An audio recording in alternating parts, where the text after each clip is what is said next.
How mad do you think President Trump is going to be when he finds out that Elon Musk said, "I'm sorry, but I just can't stand it anymore. This massive, outrageous, pork-filled congressional spending bill is a disgusting abomination. Shame on those who voted for it. You know you did wrong. You know it." Look, the president already knows where Elon Musk stood on this bill. It doesn't change the president's opinion. This is one big, beautiful bill, and he's sticking to it. Has a civil war broken out between Trump and Elon? As many of you know, Musk has come out swinging against the big, beautiful bill, calling it a, quote, disgusting abomination, a post that got 134 million views. Just hours later, he called on his millions of ex-followers to call their senators and congressmen and killed the bill.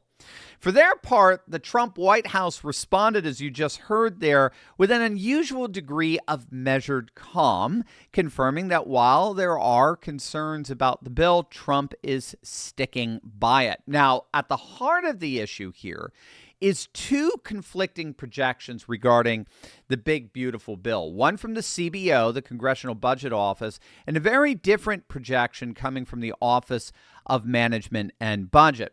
The CBO's projections claim that the bill will increase the deficit by $2.4 trillion over the next 10 years, whereas the OMB projects that the bill will actually lower the deficit by $1.4 trillion over the next 10 years. So the deficit hawks are seizing the CBO numbers, while the supporters of the bill are trumpeting the OMB's numbers. And we've talked about this before, but this does unfortunately reflect an inherent dysfunctionality inside the GOP. We have to understand there's a fundamental difference between congressional Republicans and congressional Democrats. The Democrats are entirely aligned between their leadership and their grassroots, their base. Both want more spending, both want more government, both want more regulations, right? But for the Republicans, there's a breakdown. There's a radical discrepancy between their leadership and their grassroots. So while the whole of the grassroots wants less government, less spending, and the like, only about half of their congressional leadership, the Republican leadership, share in those sentiments. So half of Republican congressmen do want to cut spending, but the other half are perfectly happy spending more, particularly on their own pet projects like the military-industrial complex. So the stream comprising congressional Republicans actually runs in two directions. And so Speaker Mike Johnson and Senate Leader John Thune have the near impossible task of trying to appease two mutually exclusive dynamics. And unfortunately, these conflicting forecast reports from the OMB and the CBO are only exacerbating that inherent Republican dysfunctionality. So that's the background of what's happening here. And now you have in the foreground what appears to be a major rift between President Trump and Elon Musk, with Musk calling the bill an abomination and actively calling for its defeat. And on top of that, Musk is even threatening to support primary challengers against anyone who votes for it. Now, a lot is being made of this feud between Trump and Musk. The Wall Street Journal is claiming that Trump is, quote, losing patience with Musk. The Journal is actually making the argument that Musk is more upset with the White House's recent move to nix Trump's nominee to run NASA, Jared Isaacman, who Musk was a big supporter of. He's an ally of Musk. And according to the Journal, the decision to axe Isaacman infuriated Musk, who complained to associates that he had donated all this hundreds of millions of dollars to help Trump get elected in last year's campaign, only to see Isaacman's nomination pulled.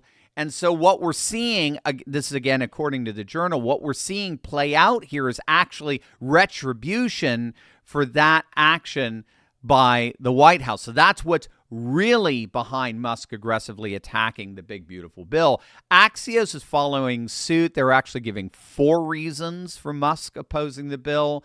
They argue he's upset that the bill cuts the electric vehicle tax credit that helps Tesla. Second, he wanted to stay on Doge, but it was actually the White House that told him his time was up. It was time for him to leave. Third, he wanted the Federal Aviation Administration to use the Starlink satellite system for national air traffic control, but that was turned down. And then fourthly, the pulling of Isaacman's nomination to head NASA. Now, of course, we have to note here, all of these reasons and the journal's piece, they're all coming from anonymous sources. We don't know what the real reasons are for Musk's opposition and for this feud. And what makes it even worse is that we know that most so-called journalism today is just activism with a headline, right? The truth is buried under layers of spin, opinions, and algorithmic manipulation. That's why I use Ground News. I mean, it cuts through the propaganda and it shows what's really happening, right? Ground News pulls together stories from over 50,000 news sources all around the world. But what makes it stand out is that it doesn't just give you the headlines.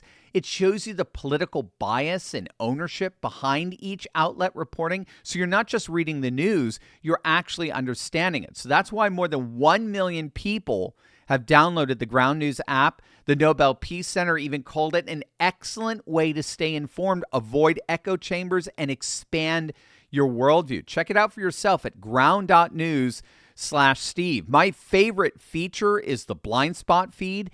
It highlights stories that are heavily reported by one side of the political spectrum, but virtually ignored by the other. It's one of the best ways to uncover bias in real time. So, for example, here's a story that's being totally ignored on the left. New records show the FBI circulated an anti-Catholic memo to over 1,000 employees labeling certain Catholic communities as potential domestic terrorism threats.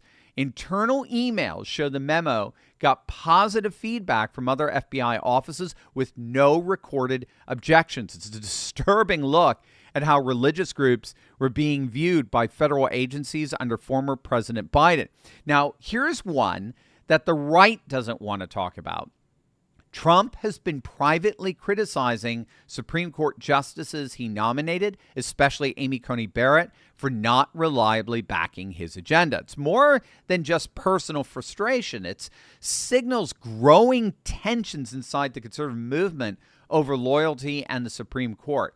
With every story, Ground News shows you exactly who's covering it, where those outlets fall politically, how reliable the reporting has been, and even who owns them. It's transparency you're just not going to get anywhere else. And right now, you can get 40% off the Vantage plan. That's the premium version I use myself. Just head on to ground.news/Steve, click the link in the description, or scan the QR code. That's ground.news/Steve. David Marcos over at Fox News has just published a very good piece that reveals the undeniable political realities that face congressional Republicans and the big, beautiful bill. And the political realities involve a carrot and a stick, a very severe stick. That stick, simply put, is that were the Republicans to fail to pass this bill, they would be sticking the American people with a $4 trillion tax increase, the largest tax hike in American history. There's no way around this. If this bill does not pass, we will see the single largest tax increase in our nation's history. It's utterly cataclysmic. No one is going to politically survive that on the GOP side of the aisle. At the same time, the carrot is that the Republican base, by and large, likes the bill. It is politically popular, and most particularly among Trump's base. They really like the bill. The Daily Signal published a recent poll by the Neapolitan News Service of 1,000 registered voters that found that a plurality of respondents in general approve of the bill, 44% versus the 38% that oppose it. But of those who identified as Trump supporters, that approval shoots up to 80%. They love the border security measures. They love the no tax on tips and overtime pay, which, by the way, enjoys 80% approval among all American voters. Trump's base generally likes this bill. Now, what's interesting here is that said, 63% of those same Trump supporters are concerned that the bill is not cutting enough government spending. But again, what's so key here is that those concerns do not affect the bill's support. And that's key. Trump supporters don't see an either or here. They both approve of the bill and are concerned about too much spending. And what resolves that is a separate follow-up process of rescission packages that begin instituting the DOGE cuts. And that is precisely what Trump is promising, and he's already delivering on, sending DOGE cuts to be ratified by Congress. So he's already made good on that promise. So bottom line, with this carrot and stick before Congress, bottom line, while MAGA loves Elon Musk, no question, nevertheless, nothing and no one comes close to the base's loyalty to Donald Trump. And no matter how large a check Musk writes for a primary challenger, Trump's endorsement of an incumbent voting for the bill is priceless. But of course, it works the other way as well. Whoever votes against this bill, as Tom Massey and Rand Paul are finding out, Trump will be merciless against them. And if you're a Republican congressman and your seat isn't as safe as Massey's or Paul's, voting against this bill will be political suicide, both in terms of Trump's wrath against you and the voters' wrath after they see their tax bill next April. So I expect the big, beautiful bill to pass. July the 4th is probably not a realistic date for it. It's probably going to be more like August. The CBO is forecasting August is when the next debt ceiling vote will have to come. So that's most likely when we'll see this bill pass.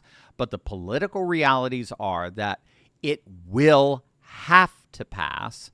And I expect that whatever rift that may have opened up between Trump and Elon will have been healed, and we can all continue to work together to make America great again. Hey there, Turley Talker. You know what? I'd love to hear from you. That's why I'm launching the Dr. Steve Hotline, where you can call in, leave a question, and maybe even hear your own voice featured on an upcoming episode of the show. Whether it's about the latest political shakeup or cultural trends or how we keep pushing forward in this new conservative age, I want to know what's on your mind. Call me at 717-844-5984. Just leave your question. I'll be checking in every single week to answer as many as I can. Again, that's 717-844-5984. Your chance to be a part of the conversation. One more time, 717-844-5984. Give me a call and let's talk.